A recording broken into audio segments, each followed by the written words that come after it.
আজকে দুদিন ধরে অনেক বেশি গরম পড়ছে, তাই এই গরমের দিনে খাওয়া দাওয়ার ব্যাপারে একটু সচেতন হওয়া দরকার। যেমন বলি সবজির ব্যাপারে, আমার কাছে মনে হয় লাউ, পেঁপে, জালি কুমড়া, শসা এসব হালকা পাতলা সবজি খাওয়া স্বাস্থ্যের জন্য খুবই উপকারী। আর বিশেষ করে সব রকমের সবজি খাওয়া যায়, কেন জানি আমার কাছে মনে হয় এই সবজিগুলাই বেশি ভালো লাগে। তাই আমি আজকে পেঁপে দিয়ে ইলিশ মাছ দিয়ে রান্না করব। ইলিশ মাছের পিসগুলো খাওয়া হয়ে গেছে, কিন্তু মাথা আর লেজ আছে, তাই ভাবলাম পেঁপে দিয়ে কষিয়ে রান্না করলে খুবই মজা হবে। তাই আপনাদের ভাইয়াকে বলেছিলাম পেঁপে নিয়ে আসতে, সে পেঁপে নিয়ে আসলো। আর আমি এখানে অফ ক্যামেরায় পেঁপে কেটে ধুয়ে পরিষ্কার করে নিয়েছি।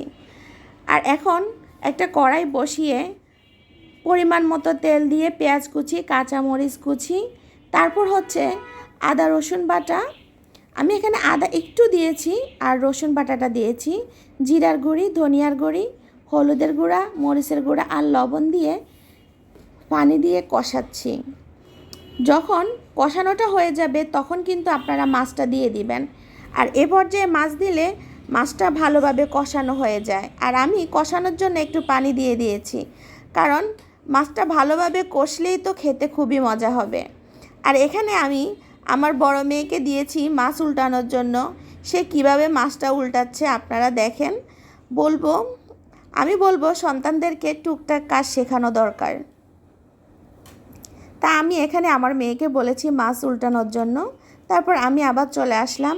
এখন আমি দেখলাম যে মাছগুলা ভালোভাবে কষানো হয়ে গেছে, তাই এক এক করে আমি মাছগুলা উঠিয়ে নেব। কারণ আপনি যদি এই মাছের উপরে সবজিটা দিয়ে দেন, আপনার মাছটা ভেঙে যাবে। তাই সবজিটা কিন্তু পরে দিতে হবে। এভাবে মাছটাকে উঠিয়ে আমি এক এক করে সবগুলা মাছের মাথা এবং লেজ উঠিয়ে নিয়েছি। এখন আমি সবজিটা দিয়ে দিব। আর সবজিটা দেওয়ার এ পর্যায়ে দেওয়ার মানে হচ্ছে একটু ঝোল ঝোল থাকতে যদি আপনি সবজিটা দেন তাহলে ভালো হবে। কারণ পেঁপেটা একটু শক্ত একটা সবজি, যেটা রান্না করতে একটু তো সময় লাগে।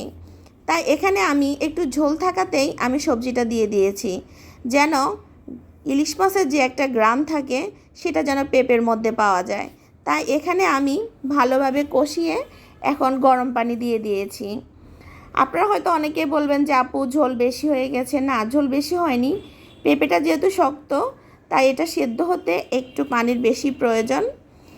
যারা নতুন রাঁধুনি আপু আছেন তাদের জন্য আমার এই টিপসগুলা, কারণ আমরা যারা রান্না করতে করতে অভ্যস্ত হয়ে গেছি তারা কিন্তু রান্নাটা জানি কিভাবে করতে হয়। আর যারা নতুন আছেন তাদের জন্য আমার এই টিপস অবশ্যই ফলো করলে আপনাদের কাজে আসবে। যারা আমার ভিডিওর এই পর্যায় পর্যন্ত দেখে ফেলেছেন অবশ্যই বাকি ভিডিওটাও সম্পূর্ণ দেখবেন। আমরা আপনাদের জন্যই আমাদের ছোটোখাটো টিপস নিয়ে ভিডিও তৈরি করে থাকি। আমাদেরও ভালো লাগে আপনাদের সাথে এভাবে ভিডিও শেয়ার করতে। রান্নাবান্নার কাজ শেষ করে খাওয়া দাওয়া করে তারপর আমার মাকে নিয়ে ডাক্তারের কাছে চলে গেলাম। যাওয়ার সময় এই রাস্তাটা আপনাদের সাথে শেয়ার করে নিলাম। নর্দা থেকে আমরা ধানমন্ডি যাব, তাই এলিভেটর এক্সপ্রেস এই রাস্তাটা আমাদের জন্য খুব সহজ হলো। কারণ এই ভাইয়াটা বলল যে এই রাস্তাটা দিয়ে গেলে খুব সহজে আমরা যেতে পারবো, কোনো জ্যাম থাকবে না রাস্তায়।